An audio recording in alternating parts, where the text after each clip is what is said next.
एक बार की बात है, कुछ साइंटिस्ट ने मिलकर के एक बहुत ही इंटरेस्टिंग एक्सपेरिमेंट किया। उन्होंने क्या किया कि एक बहुत बड़ा सा पिंजरा लिया, उसके अंदर 5 बंदरों को रख दिया और वहां पर एक सीढ़ी लगा दी। उस सीढ़ी के टॉप पर कुछ केले रख दिए। फिर उन साइंटिस्ट ने क्या किया कि जैसे ही कोई भी बंदर उस सीढ़ी पर चढ़ता केलों तक पहुंचने के लिए, तो ऊपर से ठंडे पानी की बारिश करने लग जाती। तो जैसे ही वो ठंडा पानी गिरता उस बंदर के ऊपर जो कि सीढ़ी पर चढ़ रहा था, वो फटाफट से नीचे आता तो पानी बंद हो जाता। फिर दोबारा से कोई और बंदर उस सीढ़ी पर चढ़ता उन केलों तक पहुंचने के लिए, दोबारा से यही होता। दोबारा से ऊपर से ठंडे पानी की बारिश होती, वो बंदर जैसे ही नीचे आता दोबारा से बारिश बंद हो जाती। तो बंदरों ने इसका मतलब यह निकाला कि जैसे ही कोई भी सीढ़ी पर चढ़ता है तो ऊपर से ठंडा पानी गिरता है। फिर उसके बाद में जैसे ही कोई भी बंदर उस सीढ़ी पर चढ़ने की कोशिश भी करता, तो बाकी के बंदर सब इकट्ठे होकर के उसको पकड़ते, उसको मारते, उसको पीटते और उसको नीचे गिरा देते।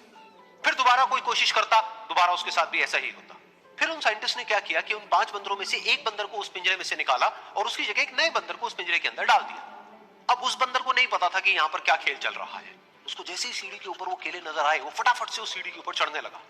अब की बार साइंटिस्ट ने कोई बारिश नहीं करी, लेकिन फिर भी जो बाकी के बंदर थे उन्होंने इसको पकड़ा, सीढ़ी से नीचे उतारा और मारने पीटने लग गए। इस बंदर को समझ नहीं आया कि मेरे को क्यों मारा जा रहा है, तो उसने दोबारा कोशिश करी। जैसे उसने दोबारा कोशिश करी, दोबारा से उन 4 बंदरों ने वही किया। तो अब इस नए बंदर के दिमाग में क्या बैठ गया कि सीढ़ी पर चढ़ना मना है, अगर सीढ़ी पर चढ़ते हैं तो मार पड़ती है। उस सीढ़ी पर चढ़ना क्यों मना है और क्यों मार पड़ती है वो उसको नहीं पता था, बट उसके दिमाग में ये बैठ गया कि इस सीढ़ी पर नहीं चढ़ना है, ना किसी को चढ़ने देना है। फिर दोबारा से उन साइंटिस्ट ने क्या किया कि जो पुराने 4 बंदर थे उसमें से एक बंदर को निकाला और एक नए बंदर को उसकी जगह पर डाल दिया। अब इस नए बंदर ने भी वही किया जो इससे पहले वाले ने किया था, यानी कि वो भागता हुआ गया, उस सीढ़ी के ऊपर चढ़ने की कोशिश करी, उन केलों तक पहुंचने की कोशिश करी, बाकी 4 इकट्ठे हो गए और उन्होंने उसको मारा पीटा, सीढ़ी से नीचे गिरा दिया।